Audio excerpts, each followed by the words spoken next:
हर रोज एक नई कहानी देखने के लिए चैनल को सब्सक्राइब करें और बेल आइकन दबाना ना भूलें। मनीषा एक बहुत ही अच्छी और सुंदर लड़की थी। उसकी शादी आदित्य नाम के एक लड़के से हो जाती है, जो कि पेशे से एक लॉयर था। उसके ससुराल में उसकी सास सुनीता थी। मनीषा अपने घर परिवार की सारी जिम्मेदारियां बहुत अच्छे से संभालती थी। मनीषा की शादी को 3 साल हो गए थे, पर अभी तक उसका कोई बच्चा नहीं था। ऐसे ही एक दिन, अरे बहू, तुम्हारी शादी को इतने साल हो गए। मेरा भी सपना है कि मैं भी अपने पोते पोतियों को अपनी गोद में खिलाऊं। ये बता, कब दिखा रही है मुझे उनका मुंह?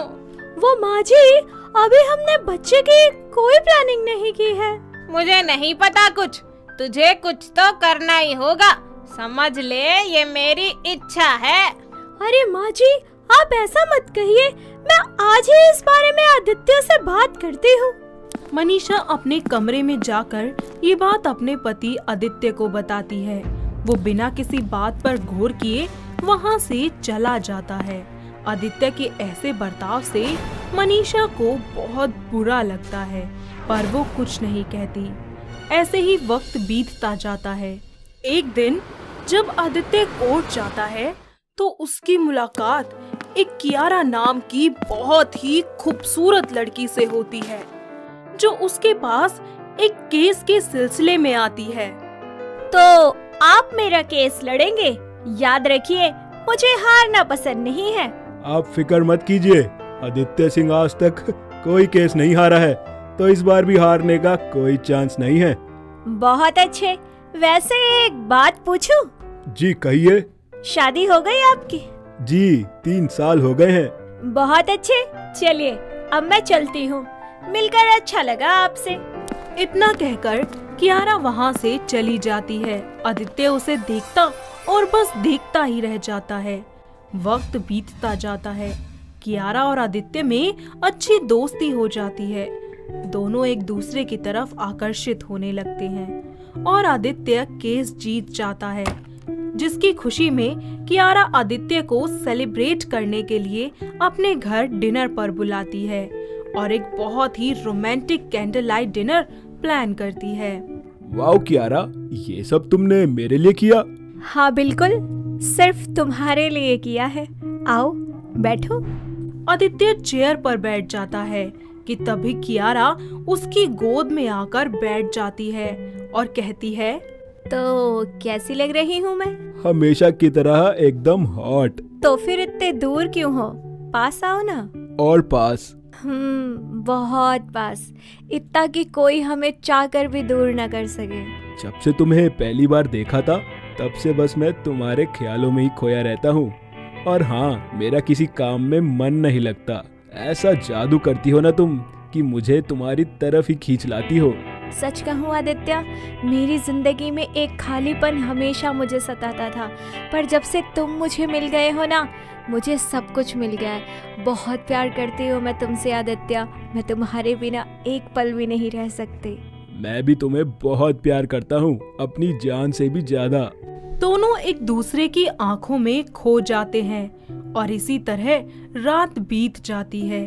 क्योंकि वो दोनों एक दूसरे से दूरियां बर्दाश्त नहीं कर सकते थे, इसलिए आदित्य कियारा को अपने सामने वाला घर खरीद कर गिफ्ट कर देता है और उसे अपनी पड़ोसन बना लेता है। वक्त बीतता जाता है। कियारा और मनीषा के बीच अच्छी दोस्ती हो जाती है, पर मनीषा की सास सुनीता को कियारा कुछ खास पसंद नहीं थी। उसे कियारा का उनके घर आना जाना बिल्कुल अच्छा नहीं लगता था। ऐसे ही एक सुबह कियारा उनके घर आती है। आंटी जी, एक कटोरी चीनी मिलेगी क्या? हाँ हाँ, देती हूँ। रोज रोज छोटे छोटे कपड़े पहनकर मांगने आ जाती है। तभी वहाँ मनीषा भी आ जाती है।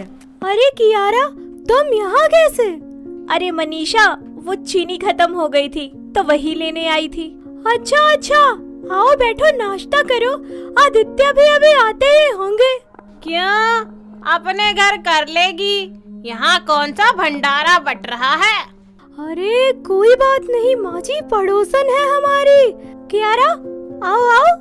सभी लोग एक साथ नाश्ता करने टेबल पर बैठ जाते हैं। कियारा और आदित्य एक दूसरे को देखकर मुस्कुराते हैं। तभी आदित्य टेबल के नीचे से कियारा का हाथ पकड़ लेता है।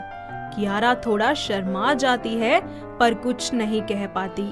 सभी लोग नाश्ता करके उठते हैं कि तभी कियारा बोलती है, अच्छा अब मैं चलती हूँ, मुझे ऑफिस के लिए लेट हो रहा है। अरे मैं भी ऑफिस जा रहा हूँ, आइए आपको छोड़ देता हूँ। हाँ कियारा, आदित्य बिल्कुल सही कह रहे हैं। तुम कहाँ अकेले भटकते फिरोगी, साथ चली जाओ। अरे क्यों चली जाए साथ? दुनिया भर की बसें, रिक्शा चल रहे हैं, अपने आप चली जाएगी। अरे माँ, आप इतना गुस्सा क्यों करती हो? और आप चलिए, आपको छोड़ देता हूँ। कियारा और आदित्य वहाँ से चले जाते हैं। वक्त बीतता जाता है और दोनों ही एक दूसरे के और भी ज्यादा पास आ जाते हैं। अब आदित्य भी अपने काम पर ना जाकर बस कियारा के साथ ही अपना सारा वक्त बिताता था। लेकिन एक दिन मनीषा को पता चलता है कि वो प्रेग्नेंट है और वो आदित्य को सरप्राइज देने के बारे में सोचती है। तभी वो आदित्य को फोन करके बोलती है, हेलो आदित्य। हाँ मनीषा, बोलो। जी आज मैं और मम्मी जी मेरे बुआ के घर जा रहे हैं, कल शाम तक आएंगे, तो आप अपना जरा ख्याल रखिएगा और खाना टाइम पे खा लेना। इतना कहकर मनीषा फोन काट देती है। तो वहीं आदित्य भी मौके का फायदा उठाकर कियारा को अपने घर बुला लेता है। शाम को जैसे ही वो कियारा को लेकर अपने घर पहुंचता है तो दिखता है कि घर के चारों तरफ अंधेरा ही है। तभी कियारा बोलती है, क्या बात है जानू, आज तो बहुत रोमांटिक माहौल बना रखा है और लाइट भी नहीं है, बस हम, तुम, हमारा प्यार और ये अंधेरा। अरे मेरी जान, किस्मत भी मेरे साथ है, तभी आज घर की लाइट भी नहीं है। दोनों एक दूसरे को बाहों में भर लेते हैं और किस करने ही वाले होते हैं कि तभी घर की लाइट आ जाती है और सामने मनीषा और सुनीता खड़े होते हैं। शर्म नहीं आई आपको मेरा यकीन ताड़ ताड़ करते हुए? और कियारा तुम मेरे दोस्त होकर तुमने मेरे पति को ही मुझसे छीन लिया, शर्म आनी चाहिए तुम्हें। बहू, मैंने तुझे पहले ही कहा था कि ये लड़की अच्छी नहीं है, दूर रख इसे आदित्य से, पर तूने मेरी बात ही नहीं मानी। नहीं, वो जैसा तुम सोच रही हो ऐसा कुछ भी नहीं है। अरे हमें एक बार कहने का मौका तो दो। बस मुझे और कुछ नहीं सुनना, मैंने सब कुछ अपनी आंखों से देख लिया है। मैं तो यहाँ तुम्हें ये बताने आई थी कि मैं प्रेग्नेंट हूँ, पर अब मैं इस बच्चे पर तुम्हारी परछाई भी नहीं पड़ने दूंगी। मनीषा की प्रेगनेंसी की बात सुनकर कियारा दंग रह जाती है और उसे अपनी गलती का एहसास हो जाता है। क्या मनीषा तुम प्रेग्नेंट हो? हे भगवान, ये मैं क्या करने जा रही थी? मैं किसी का बसा बसाया घर तोड़ने जा रही थी। मुझे माफ कर दो आदित्य, मैं इस रिश्ते को और नहीं निभा सकती, मैं जा रही हूँ। मनीषा और सुनीता आदित्य को घर से जलील करके बाहर निकाल देती हैं।